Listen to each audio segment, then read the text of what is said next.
Good afternoon. You're listening to My Conscious Dad. I'm your host, Jazmine Urbina, here in the studio with my dad, Alex Urbina. So today we're going to be talking a little bit about the 20 habits of highly authentic people. So what is authenticity and why your kids need you to be authentic? Well, first of all, I want to break down that, if you look or Google authenticity or authentic, you're basically going to boil it down to being genuine or being real. And when I, work with people, what I like to open up the possibility and have people really think of is, are you open to the possibility that you're a three-part being, your mind, body, and spirit? And so we're obviously clear about our body because this is what we utilize to navigate through life. But when it comes to the mind and the spirit, I think people get a little bit confused or not really clear about who they really are. And so what I like to tell people is if you haven't authentically and passionately and consciously decided that you're the spirit that's running the show, what happens is your mind takes over. Your mind will just run it. And what happens is the mind creates what's called an ego. And now you have this ego that's running you and making decisions for you, but you're not really consciously aware and awake and in the control. You're not in the driver's seat. But until you have that powerful life-altering awakening and realize that you want to get back to realizing how powerful and magnificent you really are, that's where all the spirit work comes from. And it's so, for me, I was 23 years old when I went to a powerful 5-day intense training of personal growth and personal development. And this is when I had my spiritual awakening. Not spiritual like church or any kind of spiritual where it's outside of you, but the human spirit. I woke up and realized who I really was. And when you have that awakening, you get really excited, you get passionate about really living your life. And so today we're going to talk about and break down some of the distinctions of what highly authentic people look like so we can kind of paint the picture for others. Right. So I'm going to go ahead and start with number 20. Let's do it. And it's just going to get better from there. So number 20 is they see the unity and interconnectedness of all life and hear the Harmonists Symphony of the world in all life situations. Now that's really beautifully put, but we're going to break it down. Yeah. When you read that, you could probably read it 10 times and maybe really try to rack your brain to figure out what that means. But that's what I'm trying to say is that you can't decipher that and give it meaning from your mind. You have to really go into your spirit. Now, spirit knows that we're all one. Spirit knows that we're all connected. We're all energy and that we're all this vibrant spirit of love or God, if you want to call it. And we're all the same. We're all the same. And no matter how, you look on the outside, the essence, the pure, beautiful thing about us is that we're all one and we're all spirit and we're all the same energy. So, when you read that, it really talks about the unity of all of us being one and being interconnected. I'm you, you're me, and I can't win until you win. And so that's why a lot of people, when they wake up and have that authentic awakening, they usually get into some kind of service work. They usually realize that their passion, their purpose is about making a difference in the world. And so they usually start a whole journey of being some kind of a contribution in the world. Right. So number 19 is they let go of critical and ill-wishing people, although they don't hold any bad feelings towards them. Yeah, you when you get to a certain level of knowing who you are and realizing the genuine spirit of who you are, you start to evolve to a whole nother level, and your circles, circle of influence, you start to outgrow the people that hold grudges or have bad energy. You kind of just evolve you kind of like graduate to bigger circles and surround yourself around eagles. It means that you've realized that you are the eagle. Even though you thought you were the ugly duckling or the ugly chicken, you just, in a glimpse of a moment, you realize, wait a minute, no, I'm the eagle. And so then you start seeking out other eagles because you want to be around like-minded people. And so that's usually what happens. But you don't leave in a bad way. You leave in a gracious way. You leave in a way that's compassionate. You feel compassionate for other people, and you hope that they also too have that kind of awakening. So you leave in good terms. You don't have any ill feelings or any judgment towards people that are just in that delicate phase of their journey. And you know what? It took me a long time to realize that you can do this and not be a bad person or be wrong about it, because I've had a lot of situations with friends where I feel like I either I don't want to say outgrew them, but we weren't serving each other being friends. It was either a negative energy or it just wasn't a healthy relationship at that time. But I guess I should say I didn't leave on bad terms where we could never be friends again. That's awesome, because you don't have to leave in bad terms. It's okay to outgrow people. Who says that we have to, once I'm your friend, I have to be your friend forever? I think that when it comes to friends, and we've had a show about this where we define the distinction between friends and acquaintances. And it's okay to be a friend or an acquaintance. It's just, I feel like our energies are moving so fast, really high, and as we get more conscious and more aware and more authentic, we're going to just be gravitating towards those same types of people. It's not a good, bad, right, or wrong thing. That's what it is. It is what it is. It is what it is, baby.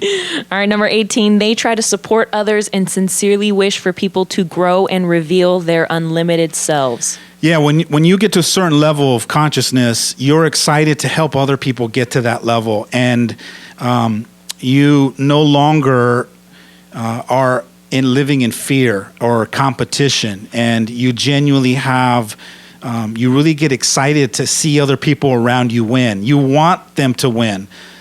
Here's a drawback, though, is not everybody around you wants to win. Not everybody wants to be conscious. Not everyone wants personal growth. Some people are content with where they're at. And that was really difficult for me to understand and to grasp, that you can't want something for someone if they don't want it for themselves. That's right. But if you remember the last show, when we were talking about excellence and greatness and personal development, and we're talking about consciousness, and you made a statement. You said something like, I want to make sure that other people that are listening don't feel like if they're not conscious that it's a bad thing. And I love that about you, is because you're always caring about people and you don't want people to misinterpret stuff. But it's almost like it's not a bad thing. It is what it is. But there is a small group of people, a small percentage of people that are waking up or questioning that there has to be more about life. There has to be more about me. Like, I just wonder if there's something special in me. I want to be great. And for those the small group of people that are waking up, I want you to know that whatever it is that's inside you, that's telling you that's your spirit. Your spirit is always sending you messages to remind you that you're greater than the thoughts that you have about yourself. So as, if you're listening and you do identify with an authentic person and you do think that you support people, how do you get over that sense of accepting that not everybody wants to be better or, wants to work on themselves? Move on to the next person. Okay. That's it. Just move on to the next person. Just, bless them for where they're at and say, hey, when you're ready, I'm ready to fight for you. It's like for me, I can only coach certain people. I'm clear about that. You have to be right around my ballpark to hear what I'm saying. You can't be 10 blocks away and hear and try to tune into what I'm saying. You just can't hear me. And there's, quite often I'll have people that will seek me out or want the coaching, and I'll sit down, and the very first session is, I need to know you're coachable. We have to be close in the same range. If I'm at a level, let's call it a level 7, you got to be a 4, 5, or a 6. But if you're at a level 2 or level 3 at a lower level of consciousness, I'm probably not going to be the person to be able to get you to the next level. And that's what's great about this, because there's so many different coaches, there's so many different therapists or psychologists out there. You need to find the right one for you that speaks to you and you can hear their language. Right. Moving down to number 17, they see beauty and perfection in things that other people dismiss. Yeah, authentic people are creative. They realize that they're at choice. They realize that they can choose new perceptions. They realize that they have the power to see something and then see it a second way and a third way and a fourth way and a fifth way. Unconscious people, egotistical people can usually only see something one or two ways. But authentic people, they're always looking for that one perspective that inspires them, so that they can look at a situation and go, look how beautiful this is. It's funny because I have a cousin of mine. He makes fun of me. He says, man, you can always see goodness in every situation. Or, he goes, we went on vacation not too long ago, and he's like, got up in the morning and you're out there staring at the sunset. And he makes fun of me, right? And I was like, it's a beautiful sunset. And he's like, okay, he hasn't got to that stage yet. He's just not at that place.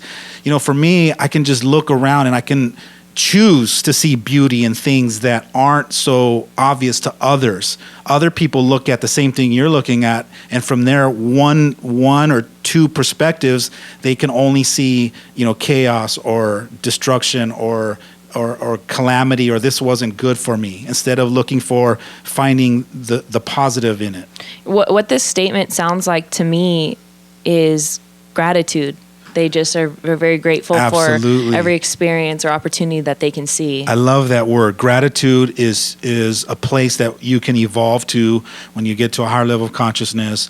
Appreciation. You're sitting there just appreciating things. Rather than choosing the why did this happen to me, going to the victim mentality, you can look at it and go, hey, there's got to be goodness in this, even if I can't see it now. Right. Maybe 6 months from now, I'll look back. And so there's a little bit of faith there. You have to have some faith that a year from now, I'm going to look back and we're going to laugh at this.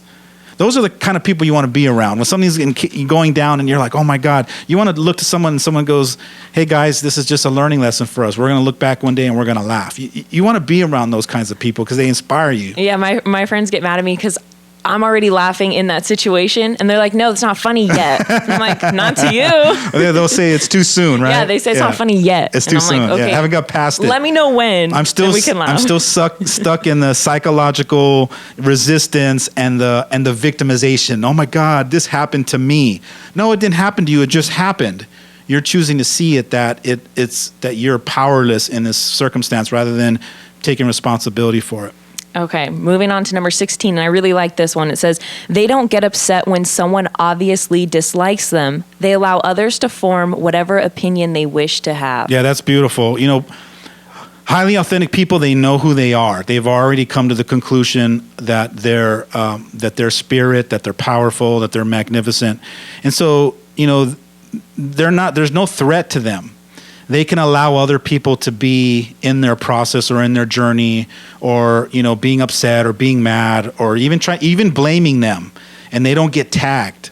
They don't allow it to affect them. They kind of got that little Zen matrix thing going on where they can kind of just kind of move out of the way of the daggers, because that's what people do when they get tagged and they're upset. They want to bring it to you, and so it's almost like shooting daggers at you. And they're just so masterfully they can just let that person have whatever's going on with them and not take it personal. They don't take things personal.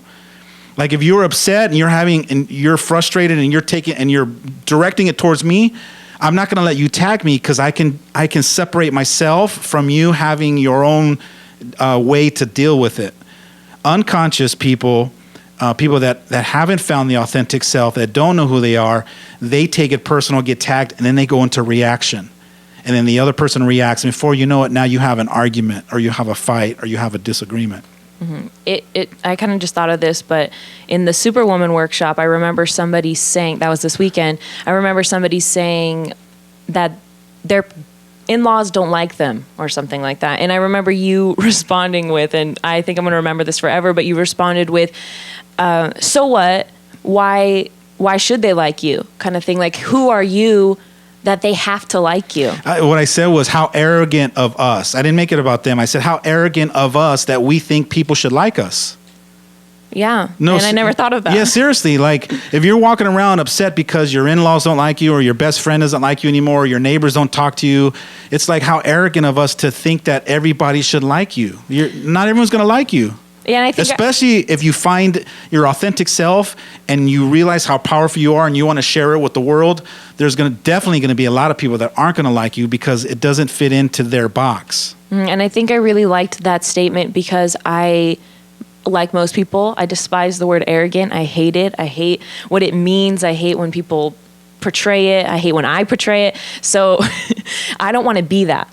Therefore, I don't want to have those opinions or judgments of people. And I think because of that one word, it's now in my mind that I don't want to do that. I'm going to let people have their own opinions because I don't want to be arrogant. Then I'm glad I used that word, because what it did was it turned you off. You decided, wow, I don't want to show up like that. This is what I love about arrogant people. Are you ready? What I love about arrogant people is when I see them being arrogant, it reminds me of the arrogance in me. And so as I'm watching that, I'm going, wait a minute, that's how I'm showing up when I'm being arrogant. And so so when those people are showing up like that in your life and you don't like it or it rubs you the wrong way, maybe it's fake people. When fake people are around and you're like, so-and-so, there she goes again or whatever, you got to look at that and go, that's what I look like when I'm fake or when I'm pretending to be something I'm not. And that should turn you off to a point where you have a new conscious awareness and create a new belief that I'm going to make a commitment that I'm not going to choose to be like that anymore. And what'll happen is the more you're aware, you'll slowly stop showing up like that because it's your pet peeve. What's that statement where it's like, you see things in people that you don't like in yourself? Yeah, they say if you spot it, you got it. Right. So I don't want it. So don't spot it. Don't be upset that you see arrogant people. Just choose to stop seeing people as arrogant. Because as you're seeing arrogant people, that's the arrogance that you see in yourself that you don't like about yourself. Which is really cool because I'm kind of grateful for that. I mean, it sucks for them that they're being arrogant in that moment, but I get to step back and say, I don't want to be like that, like you had said. Absolutely. So. All right, moving on to number 14. They don't complain as they take full responsibility of their lives. Yeah, when you take full responsibility of your life, who are you going to complain to? Yourself? Complaining is like a complete waste of time because the more that you're in complain mode, you're spending energy focused on something that is pointless. So why don't you just give yourself permission to get off of complaining or surrender the behavior of complaining and just start getting focused on figuring out what the solution is. Be more solution oriented rather than complaining oriented. Yeah, going back to, like we said, you see things in other people. I don't like victims and I don't like to be the victim, and I've never heard a complaint that wasn't a victim statement. That's what I'm saying. As a taking full responsibility, how can you blame? I have a friend of mine that got his wallet stolen out of his car last night. And the first thing he said this morning to me was, it was my fault. Like I own it. And it was so powerful and so light. And there was such a powerful energy than coming in this morning, just bickering to me and in my ear talking about. And now ruining or trying to ruin your morning. Well, he wouldn't ruin, he's not that powerful. He can ruin my morning. I don't let people ruin my morning or ruin my day. But what I'm saying is that from the perspective of being the observer, watching him just totally take ownership of it was powerful. Rather than, look what happened to me, and going into the whole whining, complaining victim mode, it would have been very easy for me to just throw a couple questions at him to have him look at, well, hey, I'm the one that left the door unlocked, or I left my wallet in the car in the first place. So. Sounds great. We'll get back to it after the break. Stay tuned for more of My Conscious Dad right here on your hometown station, AM 1220, KHTS.